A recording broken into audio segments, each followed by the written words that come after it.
वहाँ की और भी जो चोरियाँ हैं उस पर लगातार प्रयास जारी है। कल भी थाना प्रभारी कोतवाली ने घंटाघर के पास 4 चोर पकड़े हैं, जो कि तमाम तरह से दुकानों में घुस के चोरी करते थे। तो हम लगातार गश्त में फोर्स और बढ़ा रहे हैं, रात में एक्टिविटी बढ़ा रहे हैं। जितने भी आतंक अपराधी हैं उनको रोज चेक करते हैं। जितने भी प्रॉपर्टी ऑफेंस के अपराधी हैं जो जेल से रिहा होकर आते हैं, उनको भी हमने रोस्टर में बना के चेक करना शुरू किया हुआ है। हम लगातार प्रयास कर रहे हैं कि चोरी की घटनाओं को हम रोक सकें, और इसमें हमें आपके भी सहयोग की आवश्यकता होगी।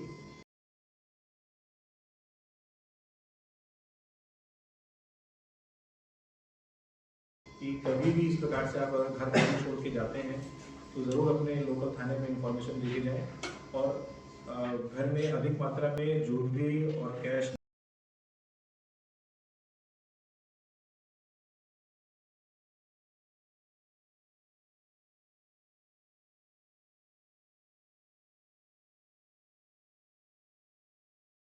ना रखें। बैंक्स में इस संबंध में लॉकर की व्यवस्था दी गई है।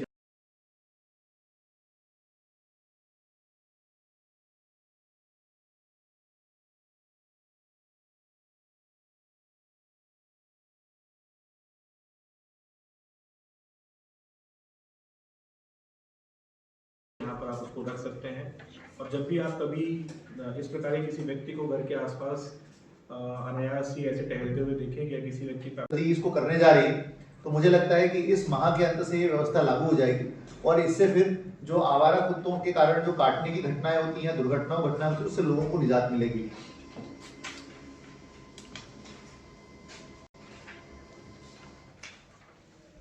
नंदकिशोर पटेल का कहना है कि माइसिम सीमेंट फैक्ट्री के पास के सामने और अप्सरा धर्म कांटे के पास रोड किनारे बहुत सारे ट्रक खड़े रहते हैं। यहाँ पर पुलिस प्रशासन राउंड लगाकर इन ट्रकों पर कार्रवाई करे।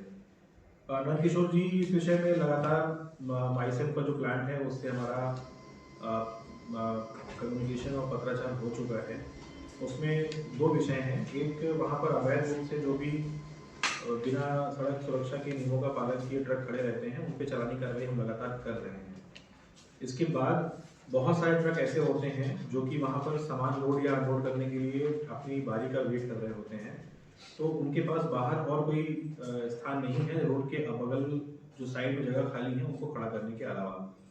इस संबंध में भी माइसन की फैक्ट्री से बात हुई है। उनके पीछे का जो ग्राउंड है वहाँ पर उसको खाली करवाकर इनको ट्रकों को वहाँ पार करवाना, और पीछे से ही नए रोड का निर्माण करके वहाँ से ट्रकों को फैक्ट्री में एंट्री या एग्जिट का रास्ता नया बनाने का उनको प्रस्ताव दिया गया है। इस संबंध में जो चौकी प्रभारी है नरसिंहगढ़, उनसे भी इस विषय में बात की गई है, और वो लगातार इसमें फैक्ट्री के संपर्क में है। हमारा प्रयास यही रहेगा कि फैक्ट्री से निकलने और जाने वाले जितने भी ट्रक हैं वो नियमों का पालन करें, और कहीं पर भी किसी प्रकार से भी अवैधानिक रूप से अपने ट्रक को न खड़ा करें।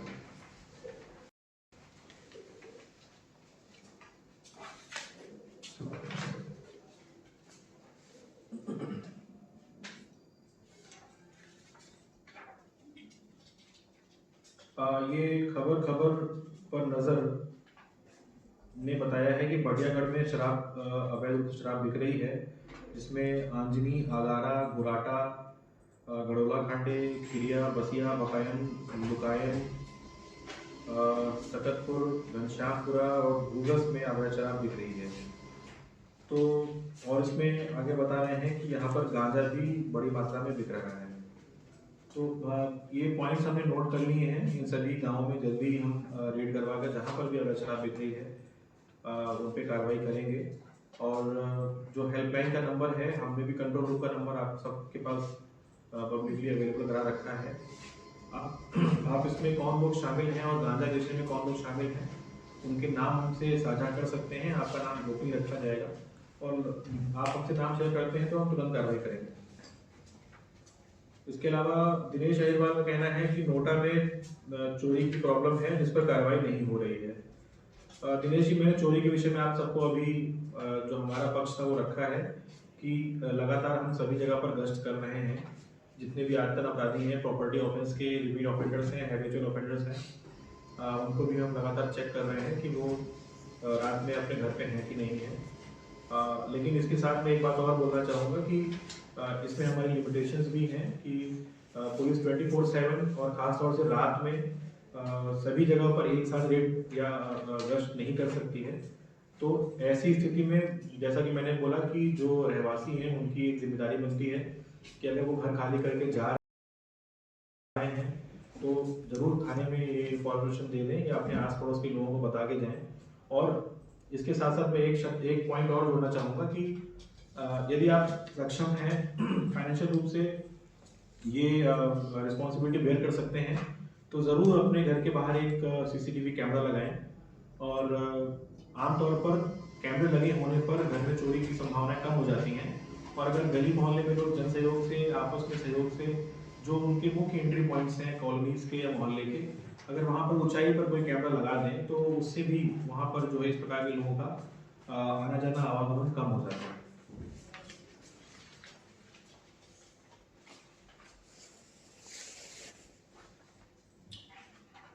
आलोक जी का कहना है कि स्कूल कॉलेज में नशा मुक्ति का क्लब बनाकर जागरूकता अभियान चलाया जाए, इसे एक संस्था का भी प्रभारी बनाया जाए। इसमें आलोक जी अच्छा आपका सुझाव है। इसमें कलेक्टर साहब के माध्यम से मैं इस बात को बोलना चाहूँगा कि ये एक अच्छा विषय है जिसमें हम लोग कॉलेजेस में इस प्रकार के क्लब या इस प्रकार के उनका निर्माण कर सकते हैं जो वॉलंटियर के रूप में बच्चे काम भी करेंगे और अपने आसपास के लोगों को इस बारे में बताएंगे भी।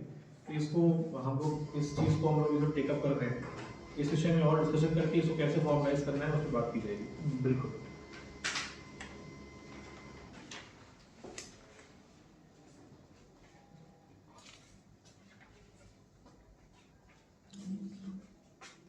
आप लोग जिन विषयों पर चर्चा हो रही है प्रयास करें कि उनसे जुड़े ही सवाल पूछें। जो बाकी के विषय हैं उन पर भी आने वाले समय में लाइव किए जाएंगे। अभी जिन विषयों पर बातचीत हो रही है उनसे जुड़े हुए सवाल पूछेंगे तो बेहतर होगा। हरिश्चंद्र पटेल का कहना है कि इलेक्ट्रॉनिक स्कूटी की एजेंसी के नाम पर अभिनव होम्स कॉलोनी निवासी नाम लिखा है के साथ 19 लाख की ठगी मई माह में की गई थी, जिसकी एफआईआर भी हुई है पर अभी तक कोई कार्रवाई नहीं हुई है। साइबर सेल द्वारा संपूर्ण जानकारी निकालकर सागर नाका पुलिस चौकी भेज दी गई है और इसके बाद भी पुलिस कोई कार्रवाई नहीं कर रही है। हरिश्चंद्र जी ये विषय मेरे संज्ञान में है, इसमें जो एफआईआर हुई है उसको मैंने पढ़ा भी है, मैंने इस डायरी को भी पढ़ा हुआ है।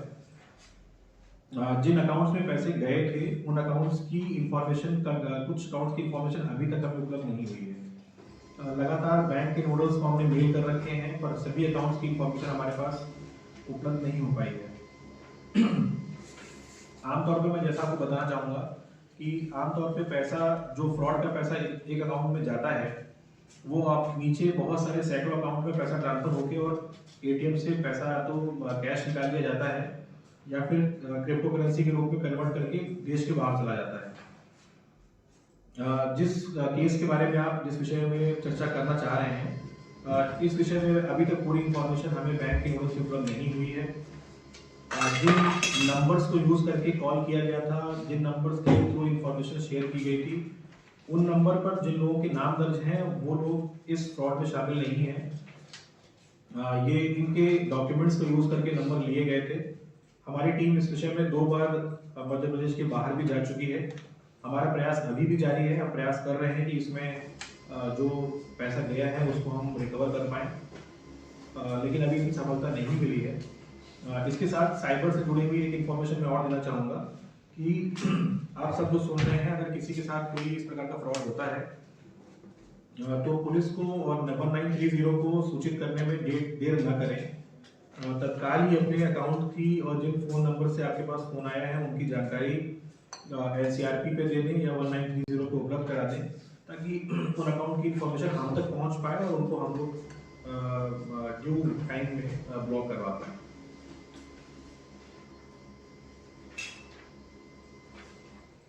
ये रोहित कुर्मी ने एक सवाल किया है कि पैसों की धोखाधड़ी का मामला है, 2 बार आवेदन दिया लेकिन सुनवाई नहीं हुई।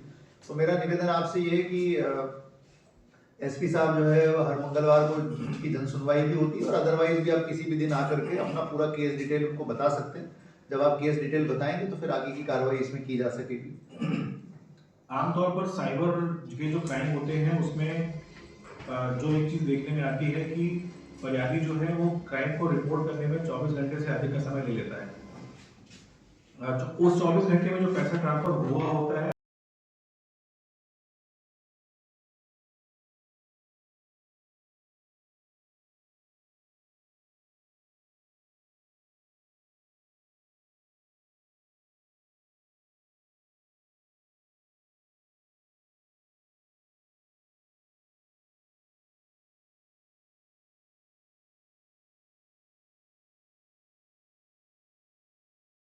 वो नीचे अपने बहुत सारे दमोह क्षेत्र में, दमोह शहर में उपलब्ध हैं। उन सभी में जो अपराध की संख्या होती है और जो वहाँ पर शिकायत की संख्या होती है, उसके आधार पर बल स्वीकृत किया जाता है। मड़ियागो थाने में जितना बल स्वीकृत है, उपलब्ध बल थोड़ा उससे कम है। नो डाउट कि ये दिक्कत हमारे सभी थानों में है और कमोबेश ये दिक्कत मध्य प्रदेश के सभी जिलों में है कि पुलिस बल की उपलब्धता अभी कम है। अभी रिसेंटली पुलिस बल की एक नई भर्ती की गई है, जिसमें मेरा विश्वास है कि दमोह में भी हमें लगभग 200 से 250 के आसपास कांस्टेबल्स मिलेंगे और जिन थानों में कमी है उनको हम उनकी पूर्ति उसके थ्रू करवा लेंगे।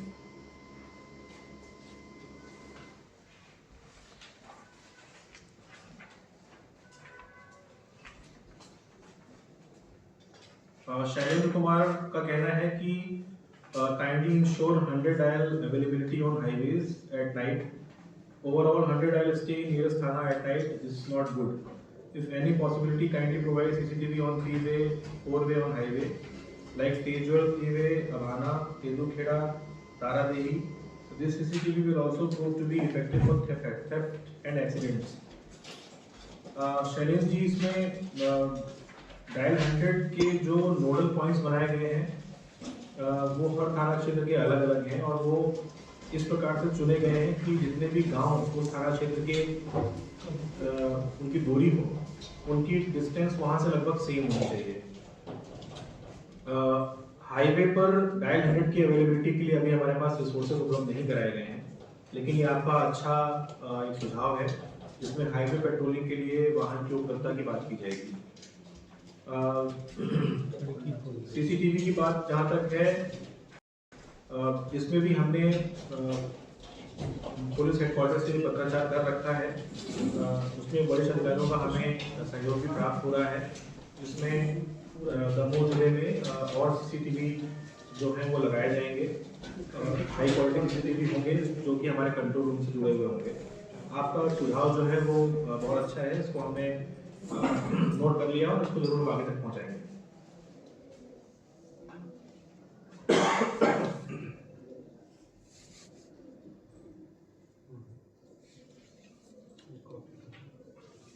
कृष्णा पटेल का कहना है कि दमोह बस स्टैंड से अब किल्लई नाका होते हुए सागर, जबलपुर, हटा, बटेरा, बटियागढ़ के लिए बसें निरंतर निकल रही हैं। यह बहुत ही व्यस्त चौक है, वहां पर सिग्नल और चारों ओर यातायात कर्मियों को तैनात करने की आवश्यकता है। कृष्णा जी, इसमें मेरा ये कहना है कि इन सभी पॉइंट्स पर हमारे जो ट्रैफिक कर्मी हैं वो लगते रहते हैं, लेकिन जैसा कि मैंने अभी तक जितनी बातें हुई हैं उसमें ये बात बोली है कि हमारे पास ट्रैफिक का फोर्स कम अवेलेबल है और ओवरऑल जो फोर्स है वो भी कम है, तो प्रायोरिटी के हिसाब से हम उस बल का उपयोग करते हैं। इससे भी और जो ट्रैफिक से सेंसिटिव रिलेटेड जगह हैं, हम प्रायोरिटी में उनको पहले रखते हैं। खासतौर से जो स्कूल और छोटे बच्चों के कॉलेज स्कूल हैं, वहाँ से जो वाहन निकलते हैं उनकी मॉनिटरिंग के लिए और उनके रेगुलेशन के लिए हम ट्रैफिक को यूज़ करते हैं। आपका पॉइंट हमने नोट कर लिया है, हम प्रयास करेंगे कि यहाँ पर हम ट्रैफिक का फोर्स बढ़ाएंगे। एक प्रश्न अभी कहीं से आया था, इम्पोर्टेंट प्रश्न था कि आजकल जो है ठग किस किस तरह की टेक्निक्स का उपयोग करते हैं और इनको हम कैसे समझें कि हमारे साथ ऐसा हो सकता है। थोड़ा नीचे जाइए, वो नीचे गया वो प्रश्न।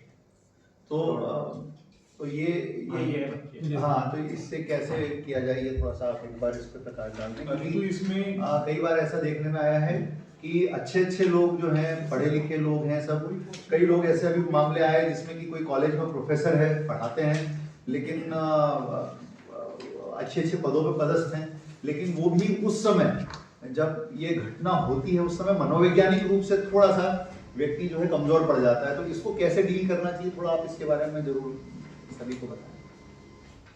ये बहुत ही इम्पोर्टेंट सवाल है और मुझे लगता है कि अभी तक जितने भी सवाल पूछे गए हैं उसमें सबसे इफेक्टिव सवाल जो है वो इसको मानना है, क्योंकि इस प्रकार के जो फ्रॉड होते हैं उसमें आमतौर पर जो फ्रॉड करने वाले लोग होते हैं वो बहुत ही शाइस्तगी से और बहुत ही एक्सपर्टीज से इस चीज़ को करते हैं।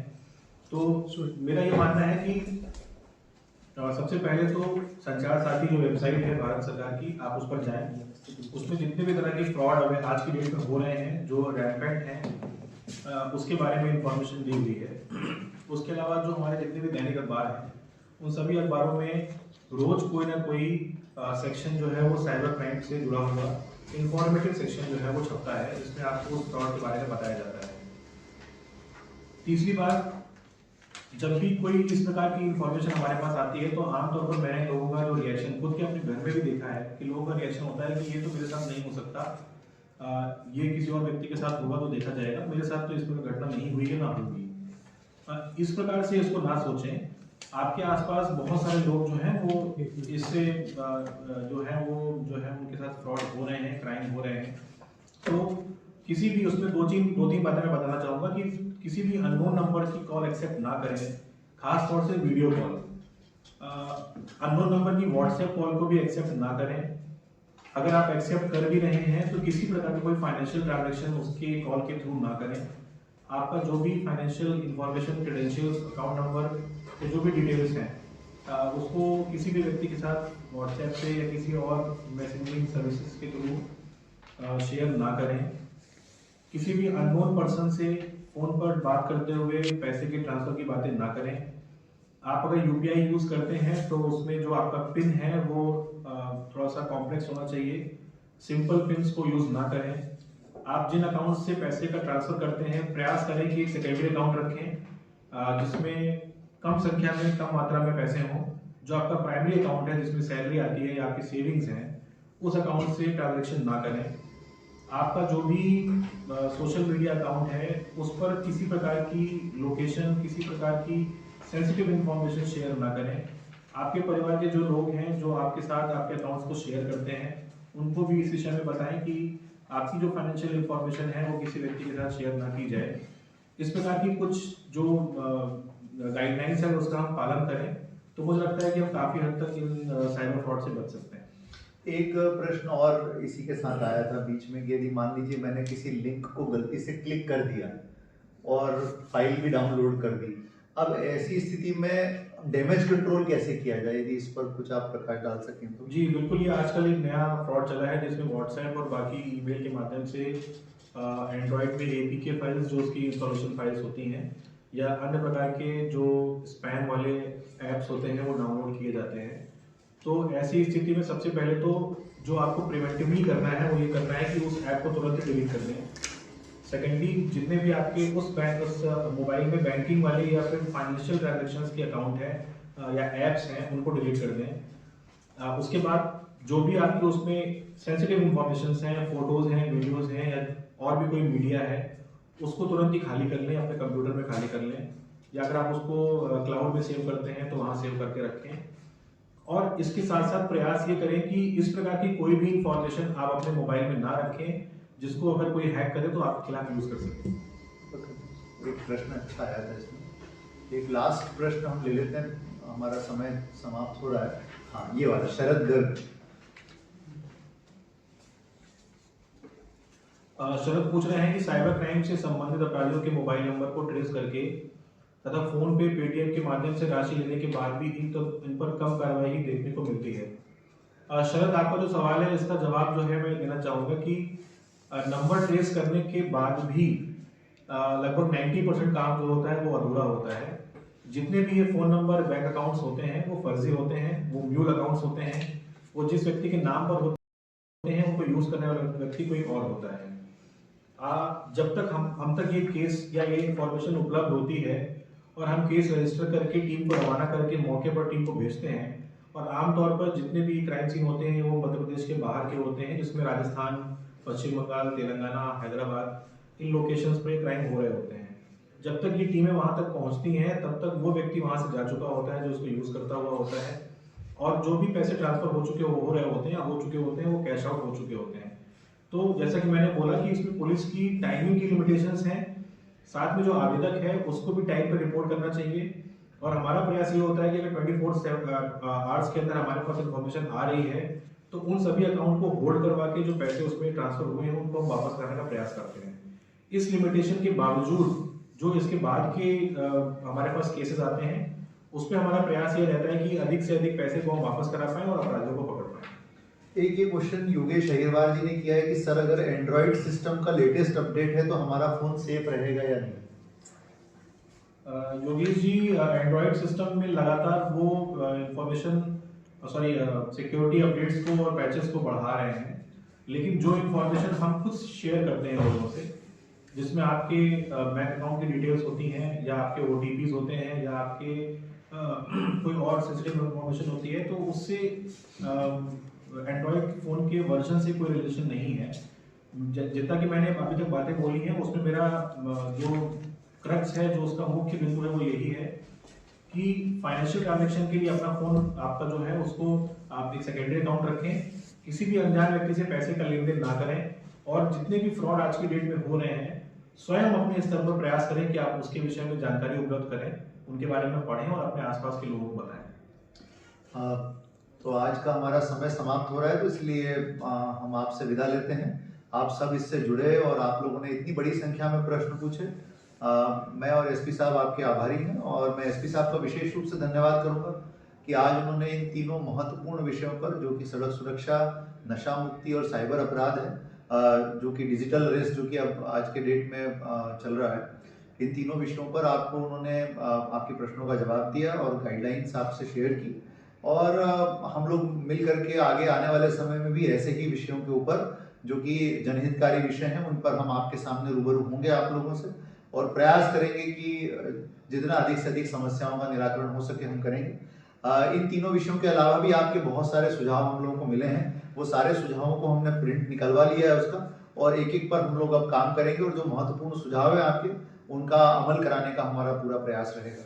मैं एक बार फिर आप सभी का बहुत बहुत धन्यवाद ज्ञापित करते हुए हम लोग इस सेशन को समाप्त करते हैं। Thank you. Thank you so much.